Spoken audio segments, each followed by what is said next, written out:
अब जैसा कि जितने भी लोग डिजिटली एक्टिव हैं अभी फिलहाल सोशल मीडिया पर, वो सभी जानते हैं कि आजकल यूट्यूब और टिकटॉक के बीच में एक बहुत ही बड़ा घमासान चल रहा है, और इसी के रिलेटेड हमसे बातचीत करने के लिए एल्विश हमारे साथ यहाँ पर मौजूद है। सबसे पहले तो बहुत बहुत शुक्रिया इस बारे में हमसे बात करने के लिए।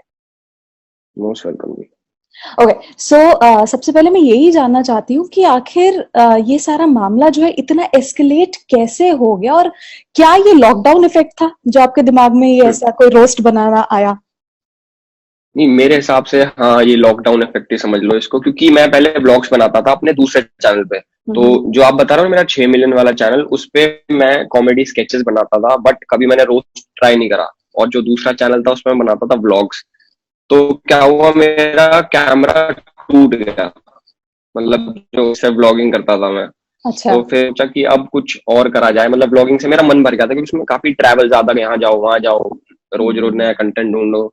तो मैंने क्या करा, मैं रोस्ट वीडियोस देखता था बहुत सारी। मैं कहा एक वीडियो बनाते हैं, तो देखते कैसा रिस्पॉन्स आता है उस पर। तो मैंने रोस्ट वीडियो बनाई टिकटॉक के ऊपर, और उसके बाद फिर ये स्टार्ट हो गया। मतलब ये स्टार्ट भी नहीं होता, ये क्या सीन हुआ, मैंने रोस्ट वीडियो बनाई, उसके बाद रिवॉल्वर रानी जिसका मैंने रोस्ट किया था, उनमें से एक टिकटॉकर वो उठ के आई, उसने अपनी स्टोरीज डाली। उसने अपनी स्टोरीज में मतलब कुछ बेसलेस पॉइंट्स रखे जो कि लोगों को पसंद नहीं आए या फिर समझ नहीं आए।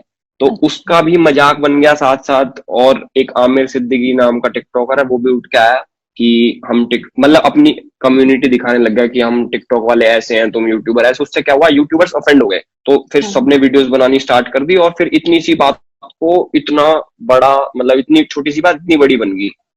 अच्छा, ये रिवॉल्वर रानी वही है जिनके बारे में ये एलिगेशंस भी आप पर लगाए गए थे कि आप इनसे बदला ले रहे हैं क्योंकि ये आपके साथ पहले पढ़ती थी, आपने वीडियो बनाने के लिए इन्हें बुलाया पर इन्होंने मना कर दिया था। वो भी बात झूठी है, वीडियो वाली बात भी झूठी है। अच्छा, तो मुझे एक चीज जाननी है कि आखिर टिकटॉक से इतनी खुंदस क्यों कि एक रोस्ट ही नहीं बना दिया? नहीं, रोस्ट तो ऐसे मतलब खुंदक में नहीं बनाया था। रोस्ट मैंने ऐसे बनाया था जस्ट कि अपना ओपिनियन रख दूं कि मेरे को जो चीज पसंद आई या फिर नहीं आई। बहुत पहले से रोस्ट बनते आ रहे हैं, लक्ष्य हो गया, कैरी हो, तो बहुत सारे लोग बनाते हैं। बट इस बार वो क्या करते थे, वो ना मतलब उसको टारगेट करते थे। मैंने क्या करा, मैं बड़े बड़े हैं इन सबको टारगेट कर दिया। और टारगेट तो क्या ही करा था, मैंने नॉर्मल रोस्ट करा था, बट उनको बुरा लग गया। अच्छा, और फिर उसके बाद ये आमिर सिद्दीकी जो है उन्होंने आपको टारगेट किया, बट उन्होंने कैरी मिनाटी को जो है टैग वैग कर दिया था कुछ, और Carry Minati is known as the roasting king. तो उन्होंने, हाँ जी। क्या कहूं, मतलब सिंपल वर्ड्स में अगर कहूं तो उन्होंने वाकई में क्लास ही लगा दी उनकी। एंड पहले तो मुझे हाँ ये बताइए कि उनका हाँ जी। जो यूट्यूब वीडियो था कैरी मिनाटी का, वो बहुत ज्यादा एकदम ही वायरल हो गया था, एंड इट क्रॉस्ड हाँ अबाउट जी। 70 million views. हाँ जी। तो वो जानकर आपका क्या रिएक्शन था? पूरी जो यूट्यूब कम्युनिटी है उनको कैसा लगा था? मतलब कि स्टार्टिंग में जब ये स्टार्ट हुआ, आमिर ने मेरे को टारगेट करना चाहिए था। उसको क्या गलती होगी, उसने ना सबको टारगेट कर दिया, पूरी यूट्यूब कम्युनिटी को। हाँ उसको हाँ। पता नहीं था कि अब इसके कॉन्सिक्वेंसेस क्या होंगे। तो हम्म। जैसे जैसे माहौल बड़ा हुआ, फिर ऐसे हो जाता ना, मतलब जैसे कैरी तो जैसे टॉप पे है कि अब ये लास्ट वीडियो बनाएगा तो फिर बहुत कुछ हो जाएगा। तो एक हवा सा बन गया कि अब कैरी की वीडियो आने वाली, कैरी की। तो उसकी आई, और उसको बहुत ज्यादा सपोर्ट मिला, व्यूज आए। उस पे 78 मिलियन व्यूज थे उसके डिलीट होने से पहले। तो मतलब अच्छा। काफी व्यूज होते हैं 78 मिलियन। बट वही चीज है कि उन्होंने भी नहीं सोचा था कि इतना बड़ा सीन हो जाएगा। अब क्या है, अब न्यूज तक बात जा रही है, अब टिकटॉक की धीरे धीरे वीडियोस उठ के आ रही हैं, जिससे मुझे तो लग रहा है टिकटॉक बैन हो जाएगा थोड़े टाइम में। अच्छा, आपको ऐसा वाकई में लगता है? क्योंकि हाँ, चलिए मैं मानती हूँ कि टिकटॉक पर बहुत सारी ऐसी चीजें हुई हैं जो बहुत हाँ जी। ऑफेंसिव हैं, जो नहीं होनी चाहिए। लोगों ने उसको फन में, मतलब वो फन की जो चीज है उसको एक बहुत ही घिनौना सा वो बना दिया है। बहुत सारे ऐसे वीडियोस सामने आए हैं जिसके तो मैं भी पर्सनली भी अगेंस्ट हूँ।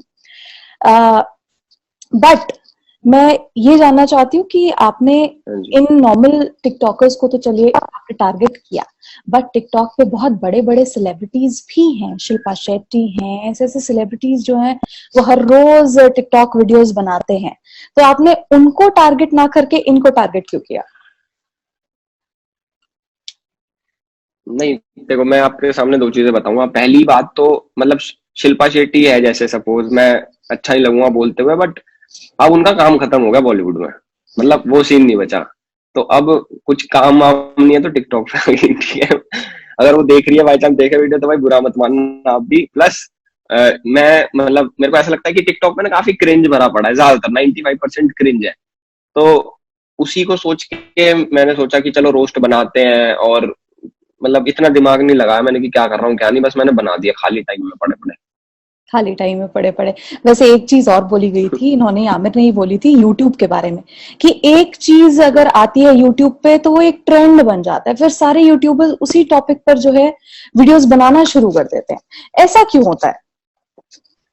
नहीं देखो, टॉपिक भले ही सेम होता है बट जो अंदर का कंटेंट होता है वो तो अलग होता है। मतलब ऐसे थोड़ी बिल्कुल कॉपी कर देते हैं। अब जैसे आपने टिकटॉक पे देखा होगा कि एक डायलॉग, एक गाना, उस पे ट्रांजिशन होगी, सब लोग सेम करते हैं, उस पे लाखों वीडियो बन जाती है सेम, बिल्कुल सेम कंटेंट, सेम उसके डायलॉग तो क्या ही है वो सेम।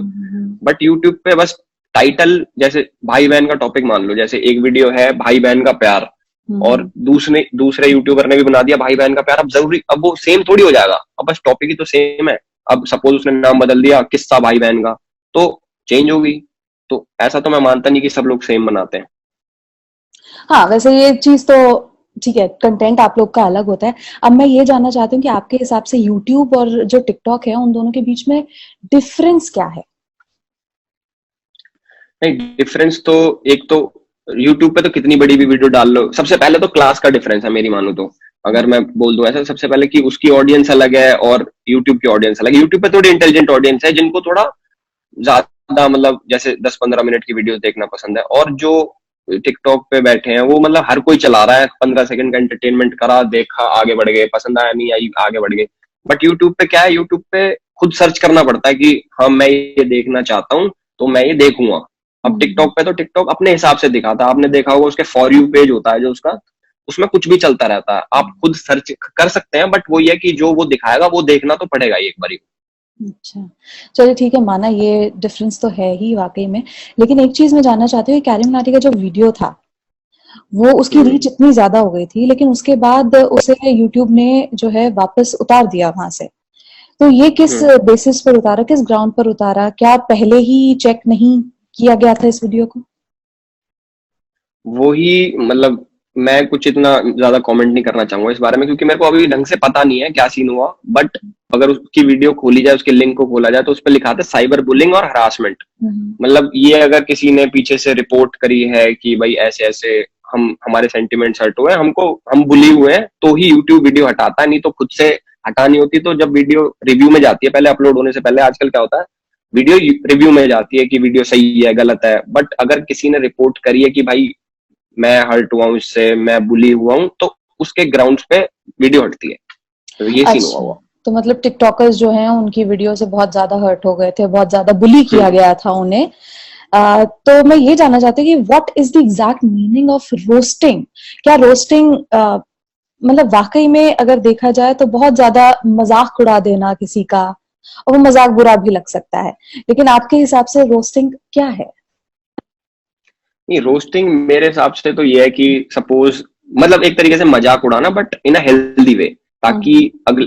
अगले वाला भी उसको ज्यादा बुरा ना लगे, और वो भी हंसी हंसी में टाल दे कि ठीक है मेरी बेइज्जती हो रही है, कोई बात नहीं मैं भी कर दूंगा। तो रोस्टिंग तब करी जाती जब अपने अंदर भी झेलने लायक हो, मतलब हो कि हमारी भी कर दो तो हमें भी दिक्कत नहीं होगी। बट वो ये कुछ लोग होते हैं उनसे जल्दी ऑफेंड हो जाते हैं। इंडिया की पब्लिक ऐसी है, बहुत जल्दी ऑफेंड होती है छोटी छोटी बातों पे। तो अब जो नेक्स्ट टॉपिक भी कोई मैं सोचूंगा तो वो सोच के बनाना पड़ता है कि यार अब क्या पता कौन उठ के आ जाए, कौन क्या केस ठोक दे मेरे ऊपर। तो बहुत सारी चीजें अब ध्यान में रखनी पड़ती है।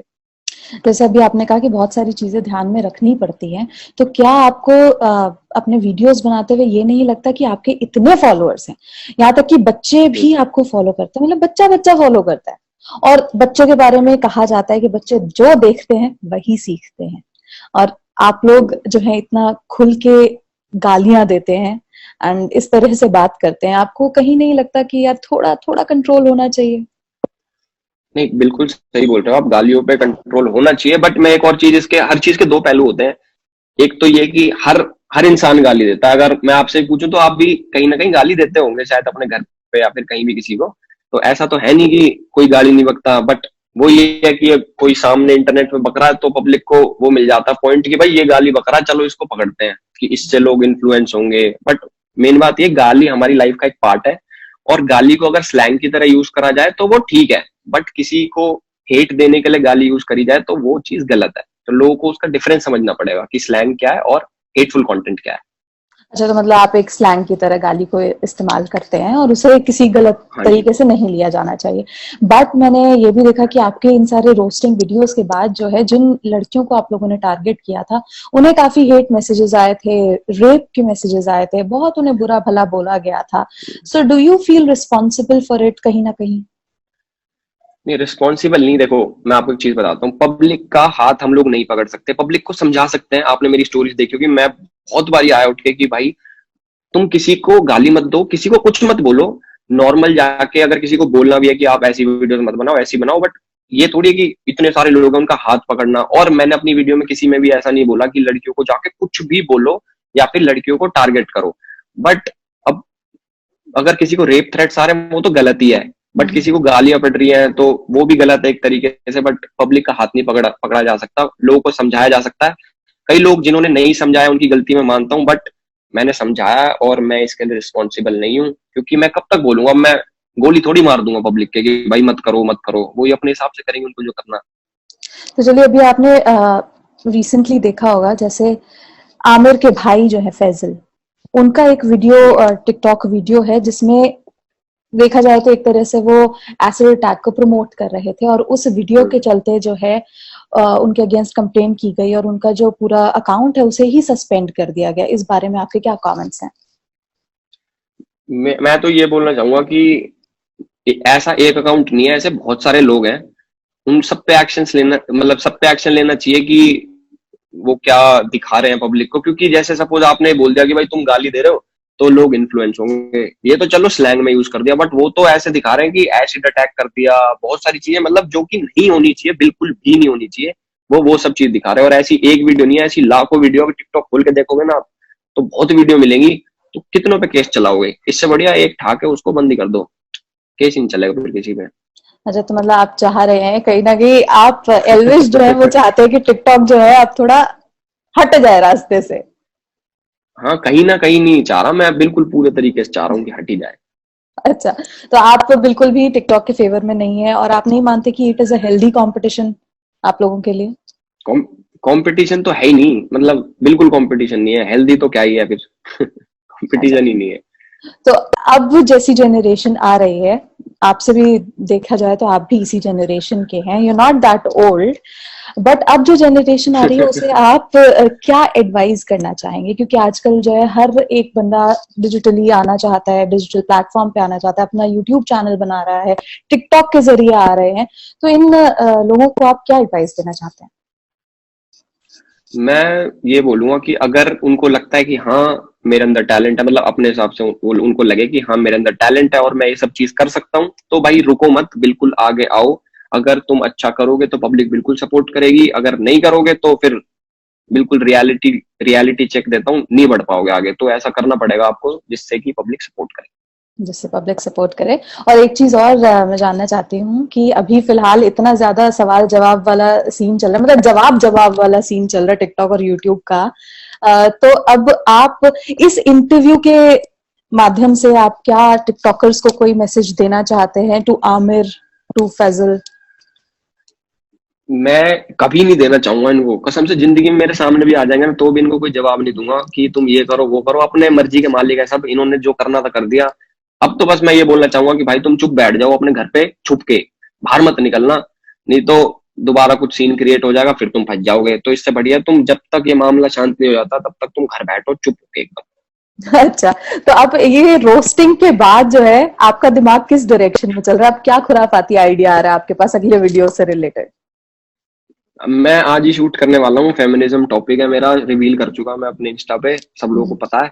और उसमें मैंने बहुत सारी चीजें ऐसी टारगेट करी हैं जिससे, मतलब लोगों को गलत चीजें जारी थी उनको सही करूंगा मैं, और डिफरेंस समझाऊंगा फेमिनिज्म और वुमेन एम्पावरमेंट में। ओके, तो वैसे अगर मैं थोड़ा सा पूछना चाहूँ तो आपके हिसाब से क्या है फेमिनिज्म? फेमिनिज्म मैं बताता हूँ, वैसे तो मैंने पढ़ा इसके बारे में, उसमें लिख रखा आइडियोलॉजी, इक्वल राइट्स। आसान आसान उसमें बताऊं मैं आपको तो, लड़कियों को इक्वल राइट्स मिलने चाहिए, मैं मानता हूँ, बिल्कुल मानता हूँ। कि लड़का लड़की बराबर है, और जो ऐसा नहीं मानता वो फिर इस सोसाइटी में रहने लायक तो है नहीं। बट कुछ ना सूडो फेमिनिस्ट लड़कियां होती हैं, वो कैसी होती हैं कि आपने सुना होगा बहुत सारे इंटरव्यूज में कि ऑल मैन आर डॉग्स, सब बहुत सारी चीजें बोलते हैं कि लड़कियों को ऊपर रखना चाहिए। मेरे को वो चीज सही नहीं लगती कि मतलब लड़कियों को कि सिगरेट पियो, दारू पियो, बहुत सारी चीजों में इन्फ्लुएंस करती हैं कि तुम अपनी मर्जी के मालिक हो, किसी की सुनो मत। तो ये चीजें मेरे को बहुत गलत लगती हैं, ये हमारे इंडियन कल्चर के तो बिल्कुल ऑपोजिट है ही, प्लस मेरे हिसाब से ह्यूमैनिटी के भी अगेंस्ट है। अच्छा, तो आपके इस वीडियो में हमें पता चलेगा कि आपके एग्जैक्टली थॉट्स क्या हैं about women empowerment and feminism.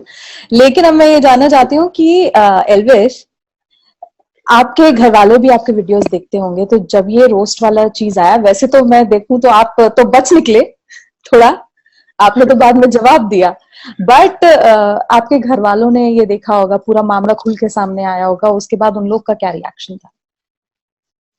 नहीं, पापा को तो अभी तक नहीं पता क्या सीन चल रहा है, अच्छा। और मम्मी को पता है। मम्मी को पता है, मम्मी तो बोलती रहती है कि अब इससे थोड़ा पीछे हट जा, मतलब अच्छी चीजें नहीं है इतनी कंट्रोवर्सी में घुसना। मैं भी बोलता हूँ क्योंकि मैं घुस ही नहीं रहा किसी कंट्रोवर्सी में, कंट्रोवर्सी खुद आ रही है मेरी तरफ कि एलविस आ जाऊं मैं तो। मतलब मैं तो मम्मी को बोलता हूँ कि कोई बात नहीं, कुछ नहीं होगा। अब मैं टॉपिक भी वैसे चेंज कर चुका, टिकटॉक को पीछे